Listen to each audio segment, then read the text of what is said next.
என்னை சோதனையிலேயே விடமாட்டார், சோதனைக்குட்படுகிறவர்கள் பாக்கியவான்கள் என்று சொல்லப்படுகிறது.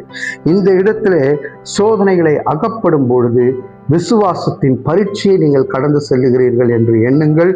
அப்படி கடந்து செல்லும் பொழுது பொறுமையை உண்டாக்குகிறது. அதுதான் ரிவார்ட்.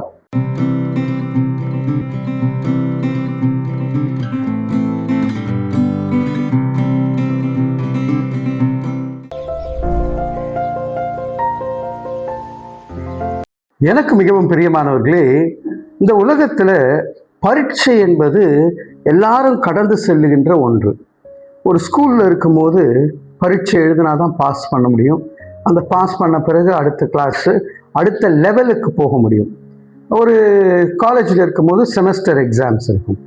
அதே ஒரு இன்டர்வியூவுக்கு போகிறோன்னா இன்டர்வியூவில் பரீட்சை வைப்பாங்க. அந்த பரீட்சையை பாஸ் பண்ணால் வேலை கிடைக்கும். பரீட்சையை பாஸ் பண்ணாதாங்க ரிவார்ட் நமக்கு. அப்படி யாக்கோபு ஒரு பரீட்சையை இங்கே சொல்லுகிறார் பாருங்க. யாக்கோபு 1வது அதிகாரம் 2-3 வசனங்கள். என் சகோதரரே, நீங்கள் பலவிதமான சோதனைகளில் அகப்படும் போது உங்கள் விசுவாசத்தின் பரீட்சையானது பொறுமையை உண்டாக்கும் என்று அறிந்து அதை மிகுந்த சந்தோஷமாக எண்ணுங்கள். இது விசுவாசத்துக்கு ஒரு பரீட்சைங்க. இந்த விசுவாச பரீட்சையை நடத்துகிறது கடவுளாக இருக்கிறார். விசுவாச தகப்பனாகிய ஆபிரகாமும் அந்த பரீட்சையை கடந்துதான் வந்தார். ஈசாக்கை பலியிடும் போது அங்கே பார்க்கும்போது அந்த இடத்திலே அந்த பரீட்சையை அவர் பாஸ் பண்ணாதான் அவர் விசுவாசத்தின் தகப்பன் என்று அழைக்கப்படுகின்றார். பிரியமானவர்களே, நாம் இன்றைக்கு நம்முடைய வாழ்க்கையிலே எந்த விதமான விசுவாச பரீட்சையை நீங்கள் கடந்து கொண்டு இருக்கின்றீர்கள் எனக்கு தெரியாது. ஆனால் கடவுளுக்கு தெரியும்.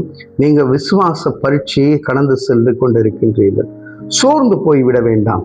அவர் சொல்லுகிறார், என் சகோதரரே, நீங்கள் பலவிதமான சோதனைகளில் அகப்படும் போது, பலவிதமான இக்கட்டுகள், பலவிதமான சோதனைகள், அழுத்தும் நேரங்கள், இந்த நேரங்கள்லாம் அகப்படும் பொழுது நீங்கள் நினைவிலே கொள்ள வேண்டியது, உங்கள் விசுவாசத்தின் பரீட்சையானது பொறுமையை உண்டாக்கும். அந்த இடத்துல பொறுமையோடு இருக்கும்போது, அந்த விசுவாச பரீட்சையை கடந்து செல்லும் பொழுது, கர்த்தர் எனக்கு இந்த பரீட்சையை வச்சிருக்கிறாரு, அவர் என்னை கைவிட மாட்டார், என் தேவைகளை சந்திப்பார்.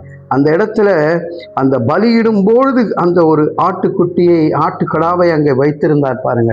அப்படி எனக்காக ஆண்டவர் அந்த இடத்திலே வைத்திருப்பார், என் தேவைகளை சந்திப்பார், என்னை சோதனையிலேயே விடமாட்டார், சோதனைக்குட்படுகிறவர்கள் பாக்கியவான்கள் என்று சொல்லப்படுகிறது. இந்த இடத்துல சோதனைகளை அகப்படும் பொழுது விசுவாசத்தின் பரீட்சையை நீங்கள் கடந்து செல்லுகிறீர்கள் என்று எண்ணுங்கள்.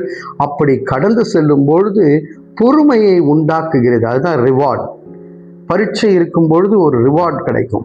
அந்த ரிசல்ட் இங்கே விசுவாசத்தின் பரீட்சைக்கு ரிவார்ட் பொறுமையை உண்டாக்கும். அந்த பொறுமை, அதை மிகுந்த சந்தோஷமாக எண்ணுங்கள். அவர் கொடுக்கின்ற அந்த கிஃப்டை சந்தோஷமாக எண்ணி இந்த நாட்களை கழித்து ஒரு புதிய வருடத்திலே சந்தோஷத்தோடு நாம் நடைபோட கர்த்தர் நமக்கு உதவி செய்வாராக. தலைகளை தாழ்த்தி தேவனை நோக்கி பார்ப்போம். அன்பின் பரலோக பிதாவே, நாங்கள் விசுவாசத்தின் பரீட்சைகளை, சோதனைகளை கடந்து செல்லும் பொழுது நாங்கள் பொறுமையை கற்றுக்கொள்ளுகிறோம், பொறுமையை பெற்றுக்கொள்ளுகிறோம் என்கின்ற ஒரு விசுவாச ஓட்டத்திலே நாங்கள் ஜெயித்து நிற்க கிருபை செய்யும்படியாக இயேசுவின் மூலம் ஜெபிக்கிறோம் நல்ல பிதாவே. ஆமேன், ஆமேன்.